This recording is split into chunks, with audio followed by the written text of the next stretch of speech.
My name is Lucas de Man.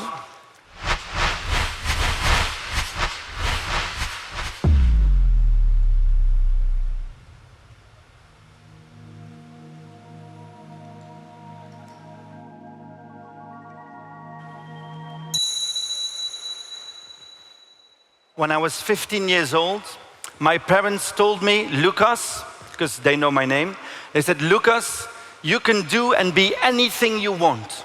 We don't care what you choose, as long as you're happy, it's fine by us. Who recognizes this? Who had the same kind of speech? Yes, several hands. Absolutely. This is my mother. As long as you're happy, Lucas. As long as I'm happy, and that was it. They never told me how I could be happy or what being happy means. They just gave me the end goal of being happy. And that's it. 15 years old. And I thought, yes! And now, look at the world. Right? I mean, our earth is too dry. Our climate is too broken. The people are too tired. If I want to buy a house, I can barely afford the hallway. And by the way, if I want to meet people, they just tell me to go, right? Every time I want to speak up, I feel less hurt. As long as you're happy, Lucas. Okay, mother, but when is one happy? How do I know that I'm happy enough so my parents are happy with me being happy? Since my parents didn't tell me, I thought, you know what? I'm going to go for a little research, understanding where happiness comes from. Let me take you back in history. 3,000 years ago, ancient Greeks, they believed happiness is given by the gods, randomly. Right? The gods were doing so many things. They were screwing each other and screwing people, turning into swans to screw people. And then sometimes they gave people some happiness. That was it. And then suddenly, Plato, the famous philosopher, came and he said, whoa, whoa, whoa. People can be happy by themselves. But he never told us how. We had to wait for that to Aristotle, his student. And he said, if you do good for the community, then you're happy. If you do good for others, you're happy. Simple. So it went from randomly given to the gods, right, to doing good for the community. And then Christianity came. And happiness went back to God. He or she or it or they or them decides if you're happy after life. So first you live your life, and then God comes and says, yes, happy, no, not happy. That was it. For over 1,500 years, people had no say whether they were happy or not. They just had to wait till they were dead to know. But then, the 18th century came, and something very important changed. A new class of people arose. You have to understand, before that, to have power, you needed to be from the nobility, the adel, or the clerus, the kerk. All the rest, let's say 95% of the people had no power whatsoever, right? Most of them couldn't read or write. 95% of people were just like us, commoners. But some of those common people in the 18th century, because they discovered new countries, they trade and made so much money that their children could study, learn to read, write, and think. And those children thought, why can't we have power? Why can't we decide what is right or wrong? Why can't we be happy and free? So they chose new values like fraternité and liberté, égalité, and they started the French Revolution.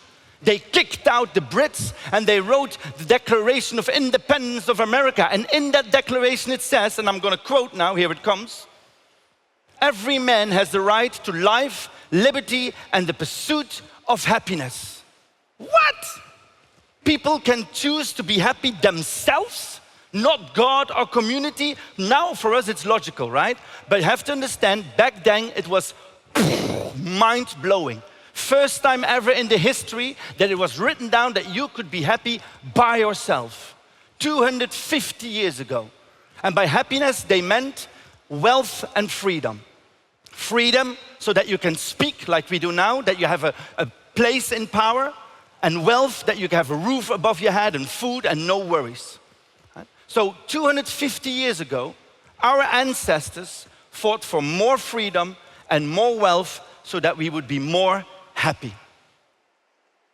And the interesting thing is, it worked.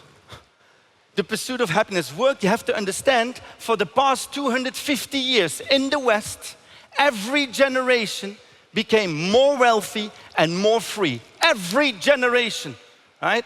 Not every individual, some, losers, but every generation became more free and more wealthy. Scientifically proven. Free, men got some voting rights. After a while, women got voting rights. Now we can say what we want, almost everybody, right? Wealth, we got roofs, we got central heating, we got houses and cars and so on. Since 250 years, every generation got more freedom and more wealth than the generation before them. The pursuit of happiness worked. As long as you're happy, Lucas. Yes, it worked until now.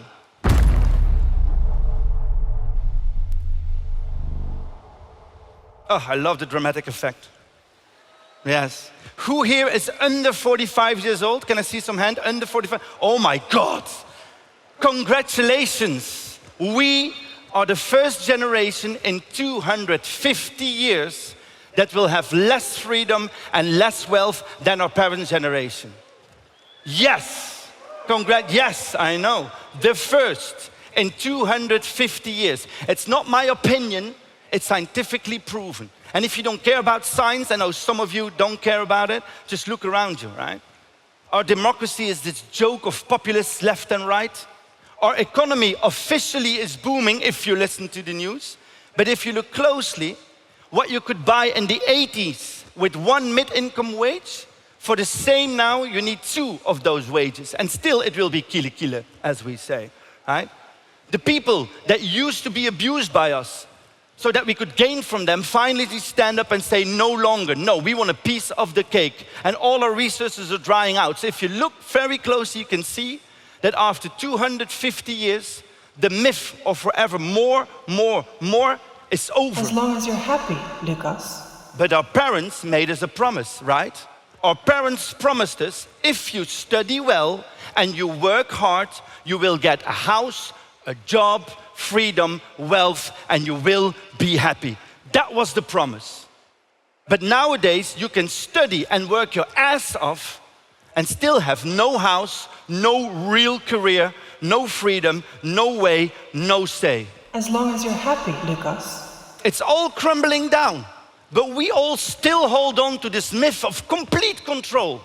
Moreover, we tell it to our children. We tell them, you can be anything and anything you want, right? If you put your mind to it, you can be as happy and successful if you want. And if you fail, just get up, do better, be better. You can do whatever you want because you have complete control. As long as you're happy, Lucas. We killed God and King so that there would be nothing in your way of success but you. As long as you're happy, Lucas. That's what we tell our children, right? Because that's what our parents told us. You are responsible for your own happiness. You alone can reach happiness. You alone can reach success. You alone can screw it up. You alone. You alone. As long as you're happy, Lucas. No. Mother, I love you, but shut up. It's not true. I don't control my own success. Just parts of it. I don't control my own happiness. Just parts of it. And I cannot do it alone. No one can. That is our problem. You know? The past few years, our generation, most of you in this room, our generation did not get more freedom or more wealth. We just got more alone. 250 years ago, our ancestors fought for the happiness of every individual. And I thank them for that. We needed that. But along the way, we forgot each other. And now we live in the loneliest society ever. We alone. As long as you're happy, Lucas. As long as you're happy, Lucas. As long as you're happy, Lucas. As long as you're happy, as long as you're happy, Lucas. As long as you're happy, as long as you're happy, Lucas. As long as you're happy, as long as you're happy. Oh, Jesus, Lucas. So negative, eh? Law of Tomorrow, the main stage. This is where we tell people how amazing tomorrow or beer is gonna be. Huh? So give us some love, give us some positivity. We need to go home and be happy with ourselves. Okay, chill, relax. I'll give you some positivity, something that I really believe in. I believe for sure that we can redefine happiness. Yes, we can. We can redefine success and happiness just like they did 250 years ago. If a story doesn't work anymore, let's change it, right? The story of me being in complete control and solely responsible for my own success and happiness does not work anymore. It makes me tired, anxious, and so alone. So let's change it, right? Let's change. I mean, we don't have to accept this pressure of success. We don't have to accept this loneliness. We can change the story and redefine what is happiness, what is success. We can do that, right? Who would like to redefine happiness? Can I see some hands? Would say we have to do this? Okay, most on the left side, those don't, okay. Who would like to rethink the story? Say we need a different story to tell our children? Yes? Who would like to be less alone? 7 people. We can. We can. Let's do this. Yes, let's do it. Yes. Huh? Shall we do a on Vlaamse yes? Good for the cameras. 1, 2, 3. Yes. Oh my God. Phew. The Flemish crowd, they respond so much. We can change this. The question is, how? How can we do this? Right? Well, let me be honest, I don't know. Which is step 1, by the way. Admit that you don't know everything. And I know it's very hard for a lot of you in positions of power because you've been trained to know everything, but you don't. Right? Nobody does. The moment you admit that you don't know everything, it opens up everything. So try it out. Maybe tomorrow, right? If you wake up, try it out. Tell your employees what you don't know. See what happens. Or maybe even your partner, what you don't know. See how much freedom it gives you. Step 1, we don't know. Step 2, we need others. Yes, accepting that we need others, which is very, very delicate in Flanders, especially West Flanders. Wie is er nog voor West Vlaanderen, people from West Flanders? Yes, woo! We've been learned to do everything alone. Work alone, life alone, love alone. Let me put it on my shoulders, I can carry it alone. That's how we've been brought up, which is ridiculous. We need others. Every person needs others. And on a personal level, we know. But on a society level, we tend to forget. And this is very interesting research that I've been reading lately. And that is that if people meet others than themselves, they care more for democracy. Literally, your brain has more empathy and you support laws that don't affect you directly because you care, because you meet so many people different than others. But if you don't meet people that are different from you, your brain shrinks, your empathy level shrinks, and you only care for you and those that look like you. So if we want a working democracy, we have to make sure that people meet others than themselves on a regular basis. But we've done the opposite. Since 2008, we've cut down 1/3 of libraries, community centers, and places where people can meet others. 1/3, which is great if you want to have a lonely society, and ridiculous if you want to have a democracy that cares. So we need others personally and as a society. Step 1 and 2 lead to step 3, the most difficult one, which is dare to search. Durf zoeken. Durf zoeken in het West-Vlaams.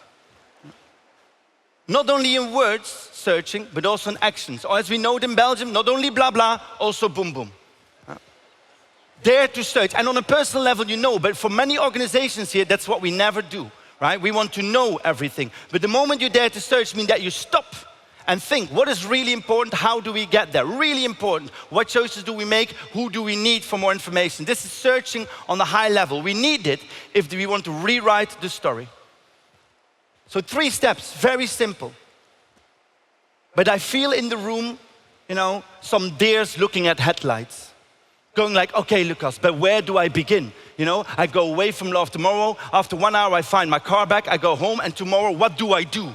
What is my next step? Where do I search? And do I have to do it alone? Do I have to fight loneliness alone? No, relax, okay? Relax. Look, if you already have plans or actions or things you want to do, go for it. Just go for it.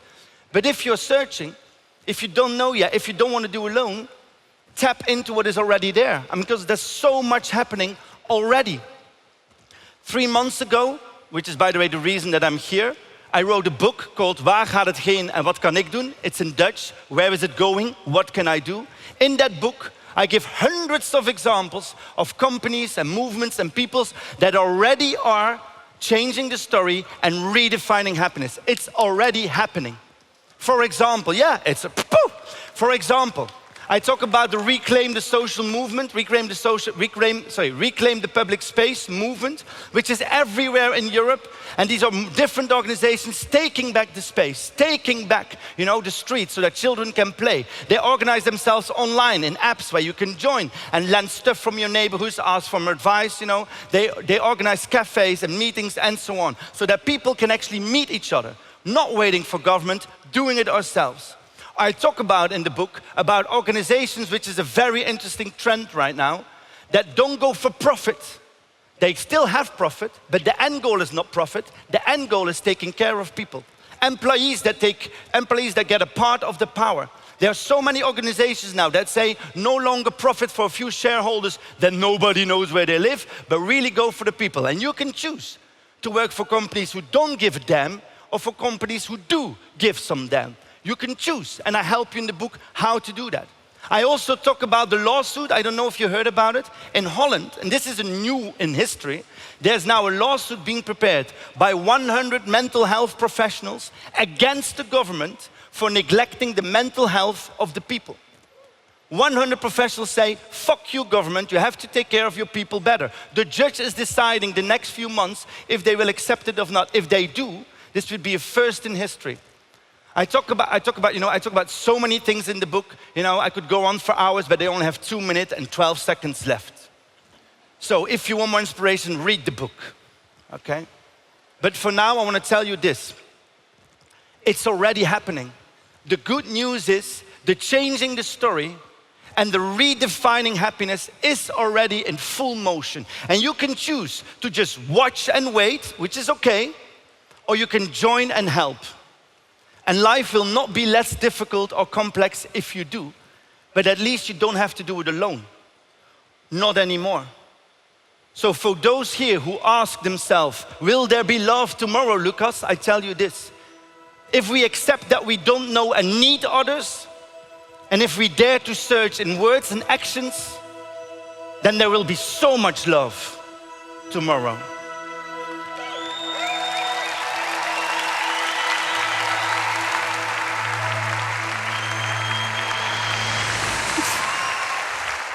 Thank you so much.